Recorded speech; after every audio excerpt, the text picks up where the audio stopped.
Well, you may have already read it on Dog Post. It's pretty amazing story, actually, that the Florida Gators are a 23.5 point underdog to the Georgia Bulldogs. That line was released Friday night. And if it seems like that's really high, it is. That's the largest that I can find on record. Um, and Georgia will. Look, Georgia's done a good job of covering lines. And this is not a good Florida team, but it will be challenging to cover a three and a half score line against a Florida team that, although not good, is playing in a rivalry game, and has shown flashes at times. They're just not consistent in any way. I mean, that's really Florida's problem, is they have been so up and down, on a lot of different levels. Obviously, week one beating Utah, and then a week later losing to Kentucky. I mean, I thought they'd lose to Utah. I thought they'd lose to Kentucky too, though. A week later, I mean, they only managed 16 points against the Cats. That does not bode well for Florida in terms of playing at home. And you're scoring 16 points against Kentucky. You're going to have a hard time scoring against Georgia. And then, of course, I don't think a lot of people watch this game. South Florida is a bad team. They had let me just double check and see if they've got that second win. No, they are 1-6 right now, and they certainly could have beaten Florida. They had a game tying field goal that was blocked or whatever happened to it. So the first 3 weeks of the season were all at home. Ben Hill Griffith is rocking.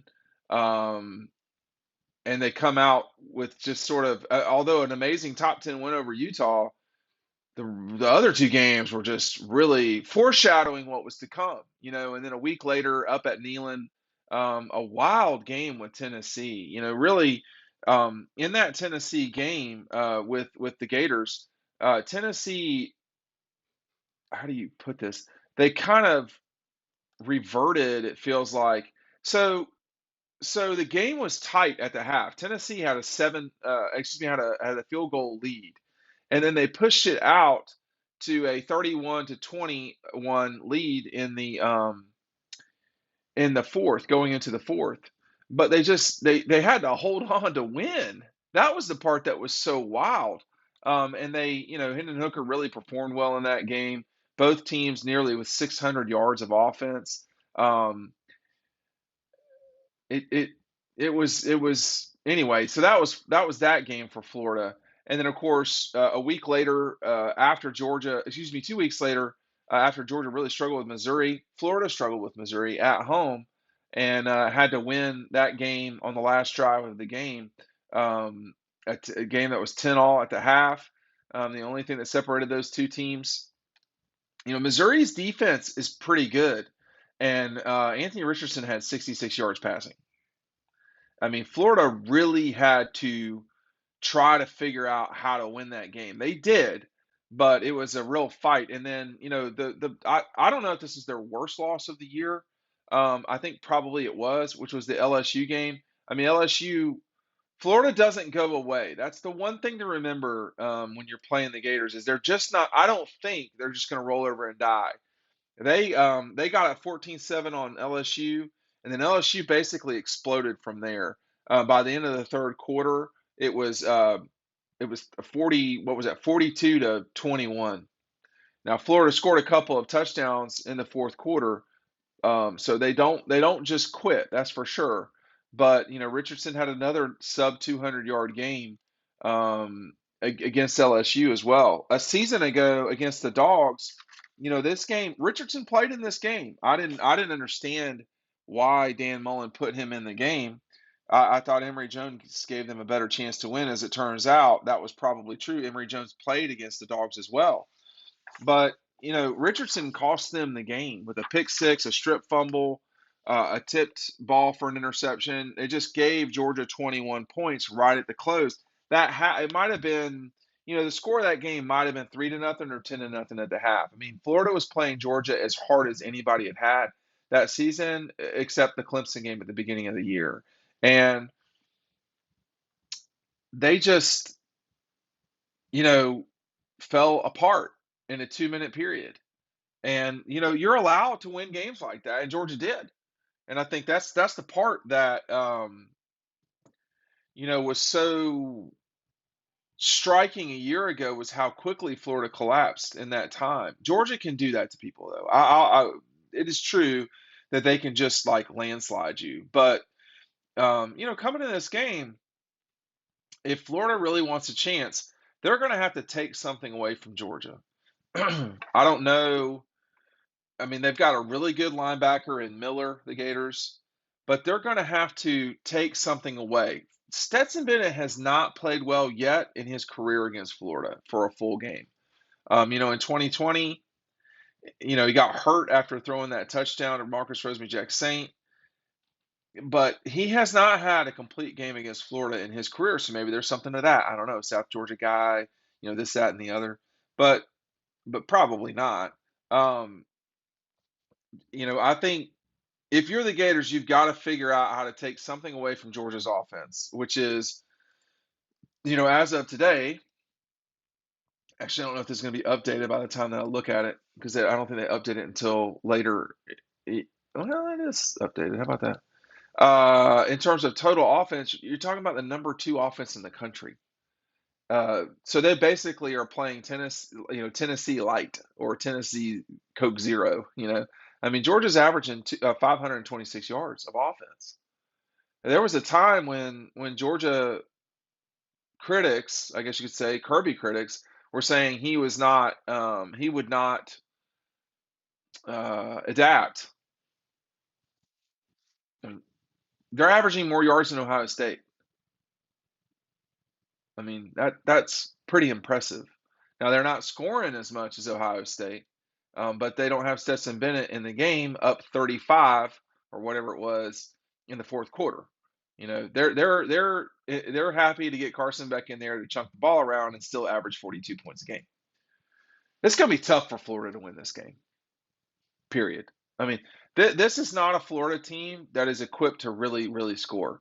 Now, obviously, I have friends that are around the league in different places, and their contention is that that this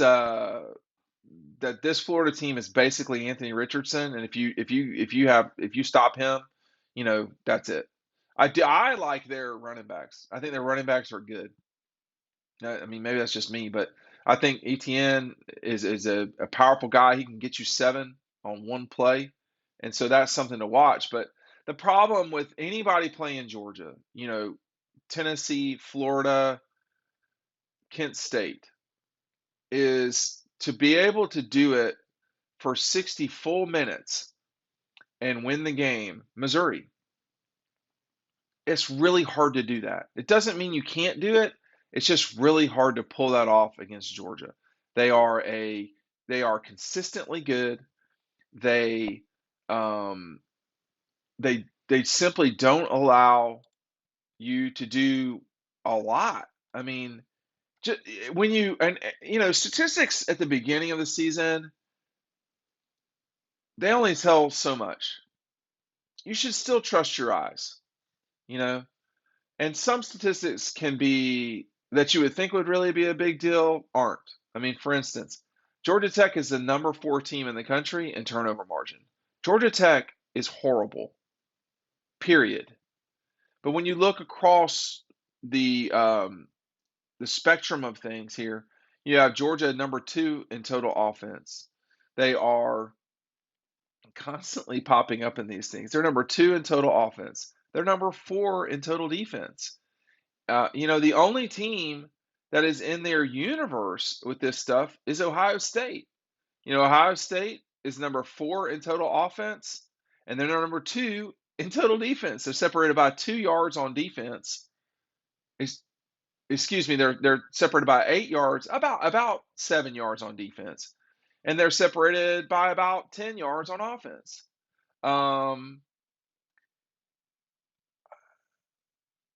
Rushing defense, Georgia, 83 yards. Passing yards allowed, Georgia, number 5, 163 yards. Team efficiency defense, team passing efficiency defense, Georgia, 100. Scoring defense, Georgia 9.1, number 2 in the country behind Illinois. Uh, there's just, fourth down conversion percentage. Georgia hasn't failed. Guess who else hasn't? Ohio State. When you look at, first down defense, Ohio State number 1, Georgia number 4. Time of possession, which Kirby says is overrated. Number 1, Georgia, 35 minutes a game. What they're doing, y'all, is they're getting leads, and they are developing after that. And they are, I wouldn't say sitting on the ball, but you're not watching Carson Beck, you know, go out there and fling it all over the place. He does sometimes, not all the time. But y'all, there's not a lot Georgia's not good at. Turnover margin is one thing. They're adequate at that, and that nearly cost them the Missouri game. Fourth fourth fourth down conversion, on defense, they're not bad at that. Net punting, they're not top 30. They're 31. Punt return 36. Kickoff return 28.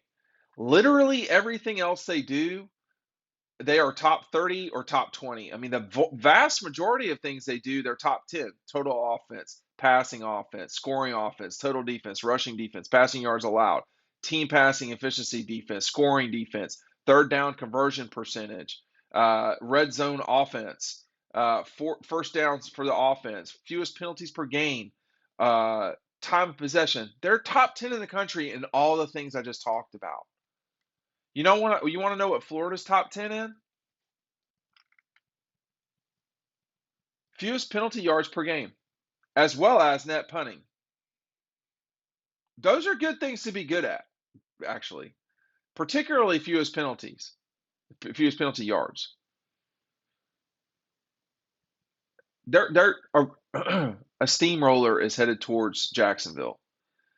Florida's in real trouble on this deal. And the Gators are going to have a hard time sticking with the consistency that is this Georgia team.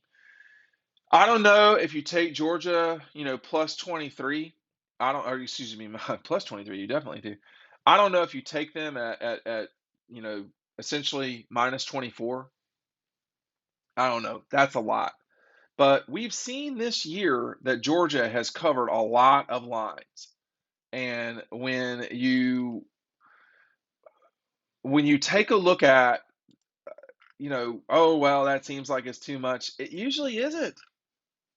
I mean, it usually isn't that it isn't too much. They just kind of do whatever. I mean, this season they played 7 games. They've covered 4 of them. And the 3 that they didn't cover were the Missouri game, the Kent State game, and the Samford game. So the Samford game, again, they wouldn't have covered it, but it was a running clock in the fourth quarter, and the fourth quarter was moved to 12 minutes. Obviously, Kent State was the 4-turnover game or whatever it was. And then Missouri, again with the turnovers, but they won that game. They had to save themselves a little bit. Those were 30, 45, and 53-point lines. Georgia has covered a 37.5, 27.5, 37.5, 27.5, 30.5, 25, and 16. Those are big lines. You get past 10, it's a big line. And they've covered all those lines. So is it out of the realm of possibility? No, I don't think so. A year ago, they were a two touchdown favorite, and everybody was talking about how, that was big. That was a big line. No. Hey, look, pick up DAWGSTRUCTION below. You get a free t-shirt. You got to email me, though. The link is down below. Make sure you're picking that up today. I mean, Georgia's going to win this game. The question is by how much. And, do you want to play well? You want to play well. Can Georgia play well? We're going to see you in Jacksonville on Saturday.